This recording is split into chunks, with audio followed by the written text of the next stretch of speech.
everyone, it's Mrs. Bebo. We're going to be taking a look in this last video, which concludes our 3 parts on the lesson, unit rates involving ratios of fractions. This video, again, is going to be dealing with story problems. These story problems are pretty involved, but we're going to take it step by step to make sure that we can come up with the correct solution for each of these situations. So there's 2 examples total, and you're going to see that they're numbered example 6 and example 7 because it is a continuation from our previous 2 videos. So example 6, the first of 2 story problems. In this problem, we are kayaking. And it says, Carolina and her friends are training separately for a kayaking competition. The average distance and time traveled by each is shown in the table. If the distance kayaked in the competition is 3 miles, predict who will win based on the rate shown. Predict how long it will take the winner to complete the race if their rate remains constant.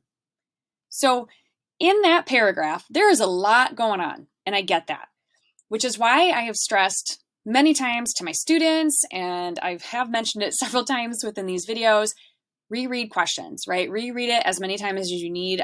It could be, again, a big problem like this where we really should be rereading it multiple times.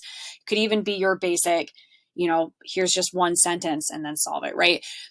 Reread the directions, reread the problem, make sure you're actually solving for what you need, and make sure that you're not getting distracted by anything extra that's going on in the problem. Like, for example, the first sentence in this paragraph that they're training, that's not important. We don't need to know that. And even the second sentence, the average distance and time traveled by each is shown in the table. Great, we can see that. And even the part where it says the distance kayaked is 3 miles, we actually don't need that information until we know who the winner is based on their rates that are in this table. So we can't answer that question until we actually know who's winning this competition. So in the table, taking a look at that, that's really where we need to start. That's going to be part 1. That is where we're going to focus our attention first. And we're going to focus on each of these 4 people to figure out what their speeds are based on the distance and time that's given us in this table. And typically with speed, we do miles per hour. That makes the most sense. Hours per mile, you could totally do it this way, and solve it this problem using that method or using that rate.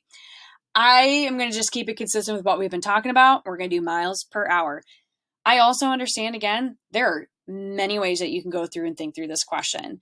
I'm going to go through and just talk about, again, what we've been discussing in our previous 2 videos. But for example, on this first one, the time is a half hour. We can take our distance and multiply it by 2.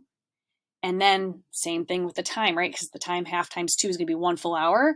7/8 times 2 is going to tell me how much I do in 1 hour, which is our unit rate. So you can go through and do that. But guess what's going to happen? When we do our division, we're going to end up doing that same math anyway. So if you want to do that shortcut, you're more than welcome to. Otherwise, we're going to go step by step, just like what we've been talking in the previous videos. So starting with Carolina. So with Carolina, she has done 7/8 of a mile in a half hour. So we're going to set up that problem again, just like we talked about, miles per hour. That's the order in which she divides. So we took her miles divided by hours, and we're going to keep change flip. And now we can do some cross canceling. So between the 8 and the 2, 8 and 2 can both be divided by 2. So 2 divided by 2 turns this into a 1. 8 divided by 2 turns that into a 4. Again, if you don't like cross canceling, 1, I would advise you to learn to love it because it can really make math a lot easier when it comes to multiplying. And 2, if you don't like it, then you can just multiply across the top, multiply across the bottom, and then simplify at the end. Still will end up with the same answer. All right, so here we have 7/4, which now is, again, 4 goes into 7 one whole time. So we got 1 3/4 and then MPH, miles per hour. So there is Carolina's information. So now we can do the same thing with Leslie. So for Leslie, we're going to take her distance and divide by time. So we got 1 divided by 1/3.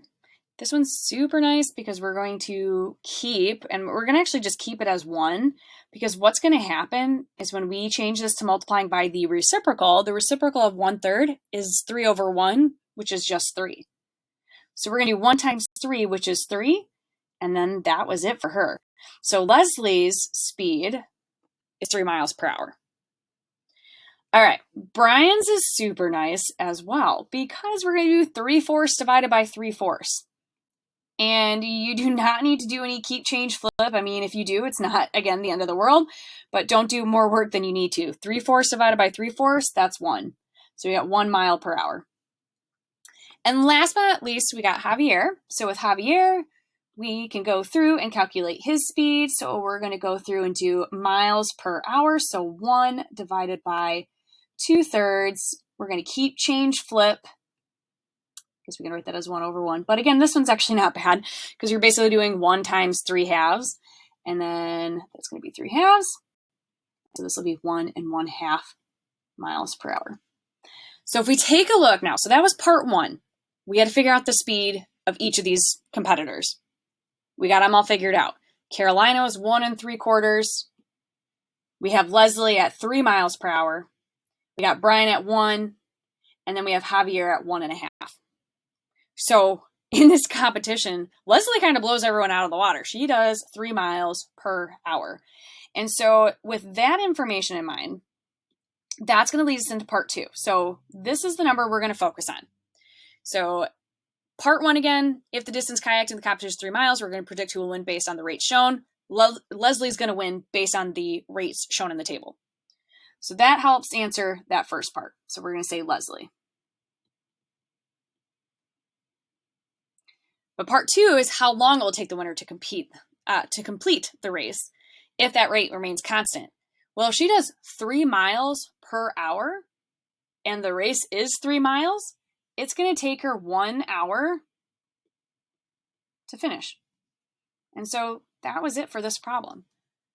So it's really nice again. We had to go through, we've got all their rates figured out. And then the final part really wasn't even as complicated as it maybe could have been. It's just 3 miles per hour. The race they said in the problem was 3 miles. And so if you do 3 miles per 1 hour, it's going to take you 1 hour to do the race. So that's it for example 6. All right, last example. So in this example, we're still going to be dealing with rates, this time in regards to a bike race. So it says Emma has been training for a bike race. She recorded her training times in the table. On which day was Emma the fastest? If the bike race is 15 miles, predict how long it will take Emma to finish the race if she can maintain her fastest speed. And then you can see there's those prompts there for us to fill in our answer. Emma was the fastest on blank, and if the bike race is 15 miles, how long is it going to take her? So very similar to the previous question. So if you got the first one of this video, the first example of this video, you don't really need to watch the second example, but if you're still like, I'm not quite sure how we break this down, steps are going to be very similar to the previous question, where we're going to figure out her speed on each of these days and figure out which day she was the fastest. So we can go ahead and just start at the top. We'll start with Monday. So in our table here, it says Monday, it took us 7/9 of an hour to go 14 miles. And remember with speed, we're going to do miles per hour. So we're going to go ahead and, again, in that order, we're going to do the division. So 14, we can go ahead and write that as 14/1 at this point. If we have a whole number, we usually know that we're going to have to write a 1 underneath it to do our division. But 14/1 divided by 7/9. We're going to keep, change, flip. And what's really nice with this question, again, we can do some cross-canceling between the 14 and the 7. Those both have a common factor of 7, so we can divide both of those. 14 divided by 7 is going to turn that into a 2. 7 divided by 7 is going to turn that into a 1. And then our final answer in this is going to be 18/1, which is just 18. So 18 miles per hour is our speed on Monday, or Emma's speed. And then going on to Wednesday, we're going to do the same thing. So we're going to set it up. Miles divided by hours. So 15/1 divided by our time. So 9/10. We're going to keep 15/1. And again, that 15/1 is that whole number just with 1 written as the denominator. Just a reminder there. All right, so we're going to keep, change the division to multiplication, and then flip the second fraction to its reciprocal. So on this one, at first glance, you might not think you can do any cross canceling, but hopefully you are comfortable with your basic math facts. We can actually cross cancel between the 15 and the 9. Both of those are divisible by 3. So 9 divided by 3 is going to be 3. 15 divided by 3 will be 5. And then we're going to end up with 50 over 3. And then we need to go through and figure out how many times can 3 go into 50. So with this one, if needed, and I'm just going to go ahead and write this one out because I think with how large our numerator is, for a lot of us, we might need to actually write out the long division. So we're going to have, I'm just going to write it up on the top here. We got 50 divided by 3. 3 goes into 5 one time, which gives us 2. And then 3 goes into 20. That's going to be 6 times. We get 2 left over. So our fraction is going to be 16 2/3. We'll go ahead and erase that just so it's not all taking up our space there. All right, so 16 2/3 miles per hour is our speed on Wednesday. So again, continuing the same pattern, we're going to do Saturday and Sunday.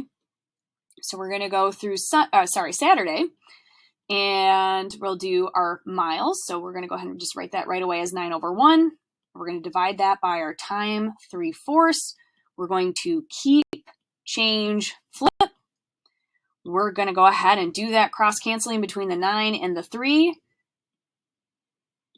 And then we end up with 12 over 1, which is just 12 miles per hour. And now we just have one more day to figure out our speed for, and that is Sunday. So same idea for Sunday. We're going to do 10 over 1, so our miles divided by the time, because again, everything's miles per hour. So that's the order in which we divide. 10 over 1 divided by 5 over 6. So we're going to keep, change, and flip. Another nice one for cross canceling between the 10 and the 5 here. That'll turn into a 1. This will turn into a 2. And we actually get a similar speed to the last one, which is 12 miles per hour. All right. So now that we have all of these speeds figured out, 18 miles per hour, 16 2/3, 12 and 12, we can now declare that Emma was the fastest on Monday. So she was the fastest on Monday. So if the bike race is 15 miles, and we want to know how long it's going to take her, this is where we're going to end up doing a little bit more math. So now that we have our fastest speed figured out, that's what's going to help us to be able to answer this last part, which is, how long is it going to take her to finish the race if the race is 15 miles and she can maintain that speed of 18 miles per hour? So one of the formulas that comes in handy here is our distance formula. So the distance formula says the distance equals the rate multiplied by time. Hopefully it's something you've seen before. If not, it's not anything that's crazy complicated. Hopefully you've been working with variables a little bit, especially in 6th grade. The variables we're just going to replace with what we know. We know the distance of the race. That's 15. We know the rate, that's our speed. We know that's 18. But what we don't know is the time. And so what we're going to do to solve this is just a one-step equation, which again is something that we should be familiar with. If not, I'm going to go through the steps right now. And then maybe you check out some of the other videos that are on my website or the other ones that are on YouTube that deal with solving equations. So this part, we got 15 equals 18t. Now that we substituted the values of those variables to solve this for the time, which was t, we're going to do each side of our equation. We're going to divide both of them by 18. So we're going to divide by 18, divide by 18. This cancels out, so you're left with 1t or just t, which is great because we want to know what t is. And then we have this fraction, 15/18, which I'm just going to go ahead and write as 15/18 right now. But we do need to simplify this. 15 and 18 can both be divided by 3. So I'll just make a little note. We're going to divide both of those by 3, both the top and bottom. So 15 divided by 3 is going to be 5. 18 divided by 3 is going to be 6. And so it's going to take her 5/6 of an hour, because remember we're dealing miles per hour, so my answer is going to be in hours for her time. So our final answer for this is going to be, it's going to take her 5/6 of an hour. But now I'm looking back at the question and I see it says it wants to know, in this part anyway, it says minutes. So 6 of an hour equals t. And this would be great.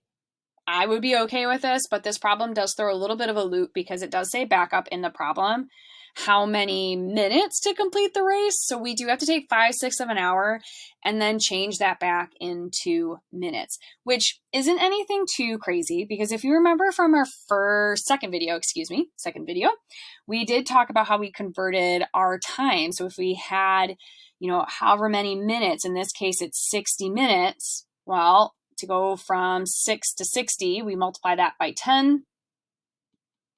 And this is going to be 50 minutes out of the 60 minutes. So 5/6 of an hour is 50 minutes. So it's going to take her 50 minutes to complete the race.